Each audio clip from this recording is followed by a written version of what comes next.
Hello, in this video, I want to show you how to put together the KitchenAid for class. So when we do the KitchenAids, we want to bring them out to the table and set them down. And just a note, we do let some of the guests handle the KitchenAids, but they definitely need to be like, 17 years old and up, 18 years and old up, so that they're definitely strong enough to handle them, because they're not light. We do not want to let kids move the KitchenAids. So that's just the first note. Now, when we put them on the table, we're always trying to set everything up for success for the customers. So putting it on the table and leaving like this is not okay for class. What we want to do is we want to, if you haven't used a KitchenAid before, this is called the head, and this locks the head. So that keeps it from coming up. So you want to unlock the head, open the mixer, take the bowl off, and unwrap the cord. All right, we unwrap the cord, and you want to set the mixer up in a spot that is close to one of our hanging cords. So meaning this one, I'd want to set it up on. I'm going to set it up on this side. And now I just showed you the wrong way. You should definitely make sure the head comes down nice and slow. That messed up on me. So I want to put this on the edge of the table so that I can tie this cord to the leg and have it close by. Or I want to be proactive and put it on this end of the table, so it's close enough to the next cord. Right, so you kind of want to plan that out, because depending on where the tables are and where you need it, you want to place it strategically. So we always get the cord unwrapped, and then I'll usually put the bowl in place, and then I'll show you how to put these on. So there's this little hole here, and the way this goes on, you put the attachment on, and you twist and let go, and that's how it is set up and ready. All the attachments work the same way. So unlock the head, open the mixer, push up and turn until it slides off. So this is a paddle attachment. You have the whip attachment, same thing. You press it up, turn, and let go, and it should be latched and locked into place. Push up, turn, and pull it off. And then we have the dough hook. Again, same thing. It pushes up, turn, comes out, push up, turn, and comes off. So those are the three attachments for the spinning part down here for the actual mixer part. And then we have one attachment that we currently use for this end. And so this end, you have a set screw.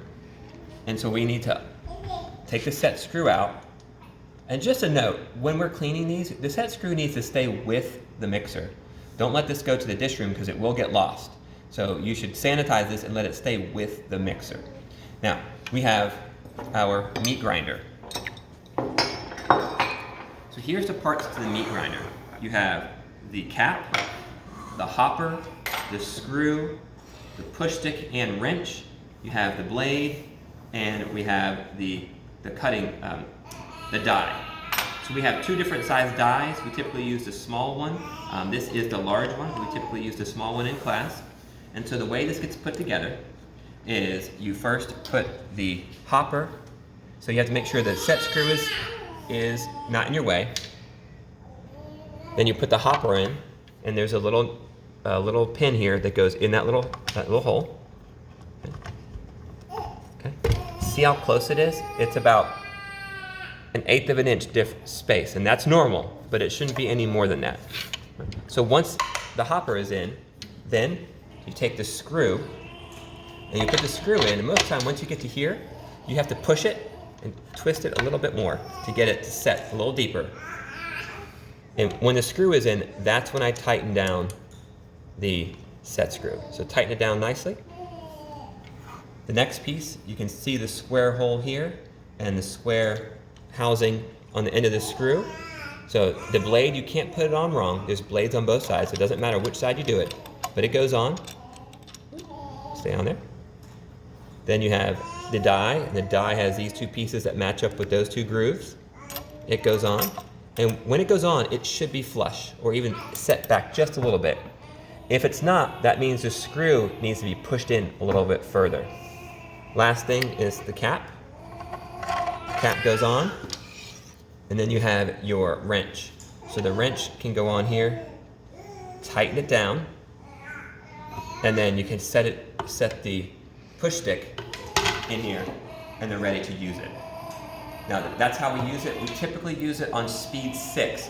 The important thing to know about the meat grinder is that as soon as you start putting meat, well, you can't just turn it on and just like, and just let it run with nothing in it, because it's just metal grinding metal right here. So we always make sure that we start feeding food into it before you turn it on, and we usually use it at speed 6. Seems to work really, really well. Also, if you see people putting food in it and the machine is going and starts slowing down, they're pushing too much food through it at a time. They need to slow down and let the machine catch up. So if the sound of the mixer starts getting really slow and loud, that means we're just overworking it and we need to adjust from there. Now the last part is when we take these off, we need to take them apart before we send them to the dish room. Right? Because in the dishwashers, you need to let them know that there's multiple pieces.